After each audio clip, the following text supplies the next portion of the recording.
చాలా మంది అంటూ ఉంటారు, నువ్వంటే నాకు చచ్చేంత అభిమానమని. అది ఇదే. మనం ఇటు హీరోలు, క్రికెటర్లు గాని, అటు దేవుళ్లను లేదా ఇతరత్ర కొన్ని విషయాల పట్ల పెంచుకునే అభిమానం కాస్త ఇదిగో ఇలాంటి విషాద ఘటనలకు కారణమవుతోంది. మొన్నంటే మొన్న తమ అభిమాన జట్టు బెంగళూరు రాయల్ ఛాలెంజర్స్ జట్టు ఐపీఎల్ కప్పు కొట్టింది అన్న ఒకే ఒక్క ఆలోచనతో స్టేడియంకి వెళ్లి ఎందరు చనిపోయారో తెలిసింది. ఈ మరణాల విషాదం మరొక ముందే మరో తీవ్ర విషాదం. ఇప్పుడు చూస్తే ఇదయ దళపతిగా అభిమానుల చేత ముద్దుగా పిలిపించుకునే విజయ్ సభకు వచ్చిన వాళ్ళు ఏకంగా 38 మంది స్పాట్ డెడ్ కాగా మరి కొందరి పరిస్థితి విషమంగా చెప్తున్నారు. ఇదిలా ఉంటే కరూర్ ప్రభుత్వ ఆసుపత్రిలో శోక సంద్రంలో మునిగిపోయింది. తమ ఆశాజ్యోతులు ఆరిపోవడంతో వారంతా కలిసి దీనంగా రోధిస్తుంటే దీనంతటికీ కారకుడైన విజయ్ కేవలం ఒక గుండె పగిలింది అన్న ప్రకటనతో సరిపెట్టేశాడు.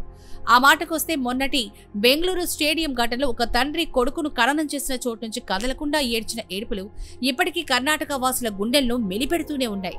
దేశమంతటా కూడా ఆ తండ్రి దుఃఖంగా తీవ్రంగా లోచింపచేసింది. ఎవ్వరు కూడా ఆయన కడుపు కోతకు మందు పుయ్యలేకపోయారు. ఏం అభిమానం ఇది? కోహ్లీ వచ్చి ఆ తండ్రికి తన బిడ్డను అందివ్వగలిగాడా? ఇప్పుడు విజయ్ పరిస్థితి కూడా అంతే. 7 చిన్నపిల్లలు చనిపోయారు. ఒక సినిమా చేస్తే విజయ్కి 100 కోట్లైనా తిరిగి వస్తాయేమో కానీ వీరి ప్రాణాలు తిరిగి తీసుకురావడం సాధ్యమా? ఇటు పెద్దలకు కూడా బుద్ధిపాడు లేకుండా పోయింది. పిల్లలన్నాక సినిమా హీరోలను దగ్గర నుంచి చూడాలని మారం చేస్తూ ఉంటారు. అలాగని ఇంత కిక్కిరిసే సభలు తమ పిల్లా జల్లా వెంటేసుకుని రావడమేంటి? పుష్ప 2 ప్రీమియర్ షో సందర్భంగా జరిగిన తొక్కేసలాట సంగతి సరే. ఆ తల్లి కొడుకుల జీవితాలు ఆగమైపోయాయి. ఒక సాధారణ మధ్యతరగతి కుటుంబం. ఇప్పుడు ఆ తల్లి చనిపోయిన కుర్రాడి పరిస్థితి ఏంటి? జీవితమంతా ఆ తల్లి లేని లోటుతో పాటు వెన్నంటే వచ్చే ఆ విషాద జ్ఞాపకాలు, అది తెచ్చిన విపత్తును ఒక జీవితకాలం భారంగా భరించాల్సిందేగా. దీనంతటికీ కారణం పైసాకు పనికిరాని అభిమానం. సరే, ఇక్కడంటే మీరు సినిమా హీరోలను ఆడిపోసుకుంటున్నారు. మరి దేవుళ్ల పరిస్థితి ఏంటి? ఆయా ఉత్సవాలు, కుంభమేళాలో పోయిన ప్రాణాలు ఎవరి ఖాతాలో వేయాలి అని అడిగే వారుండొచ్చు. ఇటీవల 2-3 విషాద వార్తలు. ఒకటి తిరుమల శ్రీవారి వైకుంఠ ఏకాదశి తొక్కిసలాట కాగా మరొకటి సింహాచలం అప్పన్న గోడ కూలిన ఘటన. ఇక కుంభమేళా సంగతి సరే. పవిత్ర స్నానాల కోసమని వెళ్లిన వారు పైలోకాలకు చేరిపోయారు. కొందరైతే తిరిగి వస్తూ ఉండగా జరిగిన ప్రమాదాల్లో ప్రాణాలు కోల్పోయారు. జనం ఎక్కువగా పోగయ్యే ఏ ప్రాంతమైనా సరే ఇదే పరిస్థితి. ఇప్పుడేం జరుగుతుందో చెప్పనేలేం. ప్రాణాలు అరచేత పట్టి బిక్కుమనాల్సిందే.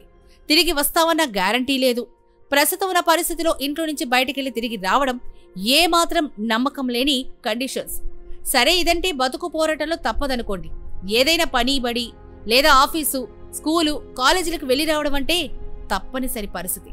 తమ అభిమాన కథానాయకుడి సభలకు వెళ్లడం, ఆ హీరో సినిమా విడుదలైతే ప్రీమియర్ షోలకు వెళ్లడం, తమ క్రికెట్ హీరో కప్పు కొట్టాడన్న కోణంలో ఆయా విజయోత్సవాలకు వెళ్లడం, ఇటువంటివి ఎంత చేటు తెస్తున్నాయో చూస్తూనే ఉన్నాం.